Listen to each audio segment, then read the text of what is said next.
চিংড়ি মাছের অনেক রকম রান্নাই তো খেয়েছেন, এবার একবার এইভাবে প্রন ঘি রোস্ট বানিয়ে দেখুন।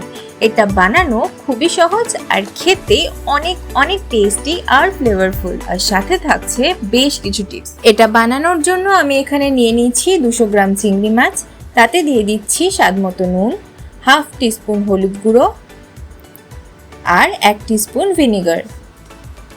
এবার সবকিছুকে খুব ভালো করে ম্যারিনেট করে নেব, যাতে মশলাগুলো ভালোভাবে চিংড়ি মাছের মধ্যে ঢুকে যেতে পারে। এবার চিংড়ি মাছগুলোকে আধ ঘন্টার জন্য এইভাবে ম্যারিনেট করে রেখে দেব। এবার একটা ফ্রাইং প্যানে একে একে দিয়ে দেব 2 টেবিল স্পুন গোটা ধনে, 1 টিস্পুন গোটা জিরে, 1 টিস্পুন গোটা গোলমরিচ, হাফ টিস্পুন মেথি, 1 টিস্পুন মৌরি, হাফ টিস্পুন কালো জিরে, 1 টিস্পুন পোস্ত আর 1 টিস্পুন কালো সর্ষে। এবার মশলাগুলোকে শুকনো খোলায় খুব ভালোভাবে 1 থেকে 1.5 মিনিট ভেজে নিতে হবে। আর হ্যাঁ, আমি এখানে যা যা মশলার কথা বললাম তার একটাও যদি আপনারা বাদ দেন তাহলে কিন্তু এই রান্নার টেস্টটা সেম টু সেম আসবে না। মশলাগুলো আমার ভাজা হয়ে গেছে, এবার এগুলোকে একটা জায়গায় তুলে ঠান্ডা করে নেব। এবার একটা মিক্সিং জারে একে একে দিয়ে দেব শুকনো খোলায় ভেজে রাখা মশলাগুলো, 8 থেকে 10 কোয়া রসুন, 2টো ভেজানো শুকনো লঙ্কা আর 2 টেবিল স্পুন কাজু বাদাম। শুকনো লঙ্কা আর কাজু বাদামগুলো আমি আধ ঘন্টা ভিজিয়ে রেখেছিলাম।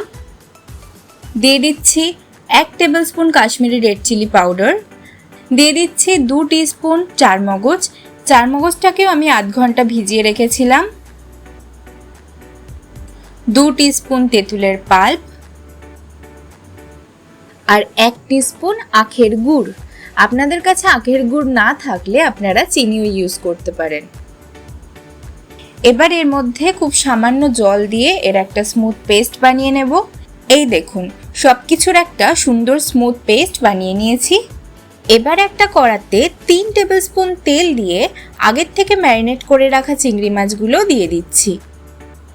এবার চিংড়ি মাছগুলো জাস্ট 1 থেকে 2 মিনিট হালকা করে ভেজে নেব। আচ্ছা, এখানে একটা টিপস দিয়ে রাখি, চিংড়ি মাছগুলো কখনোই খুব বেশি ডিপ ফ্রাই করবেন না, তাহলে কিন্তু মাছের মধ্যেকার সফটনেসটা একদম চলে যাবে আর মাছটা খেতেও খুব একটা ভালো লাগবে না, স্প্রিং এর মতো হয়ে যাবে। আমার চিংড়ি মাছগুলো ভাজা হয়ে গেছে, এবার এগুলোকে একটা জায়গায় তুলে রাখবো। এবার যে তেলে চিংড়ি মাছগুলো ভেজেছিলাম সেই তেলেই 1 টিস্পুন ঘি দিয়ে দিচ্ছি। ঘিটা গরম হয়ে গেলে এর মধ্যে অ্যাড করে দেব 2টো বড় সাইজের পেঁয়াজ কুচি। এবার পেঁয়াজটাকে 3 থেকে 4 মিনিট খুব ভালোভাবে ভেজে নেব, যতক্ষণ না পর্যন্ত পেঁয়াজটা গোল্ডেন ব্রাউন হয়ে যাচ্ছে। এবার এর মধ্যে আগের থেকে করে রাখা বাটা মশলাটা দিয়ে দিচ্ছি। এবার সবকিছুকে খুব ভালোভাবে একবার নেড়ে নেব, যতক্ষণ না পর্যন্ত এর থেকে তেল ছেড়ে আসছে। দেখুন, মশলাটার থেকে কিন্তু একদম তেল ছেড়ে এসছে। এই অবস্থায় এর মধ্যে দিয়ে দিচ্ছি স্বাদমতো নুন আর আগে যে বাটা মশলাটা দিলাম সেই বাটা মশলার বাটি ধোয়া জল, আর দিচ্ছি 1 teaspoon Kashmiri red chilli powder.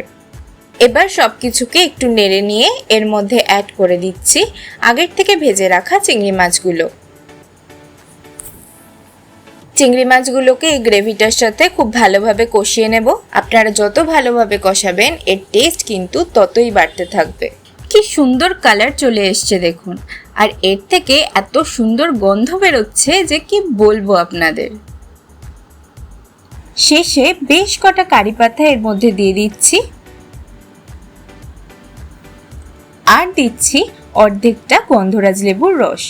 আপনারা পাতি লেবুও দিতে পারেন, তবে গন্ধরাজ লেবুর রস দিলে এর টেস্টটা জাস্ট সেরা আসে। ব্যাস, সবকিছুকে একবার ভালোভাবে মিশিয়ে নিলেই রেডি প্রন ঘি রোস্ট।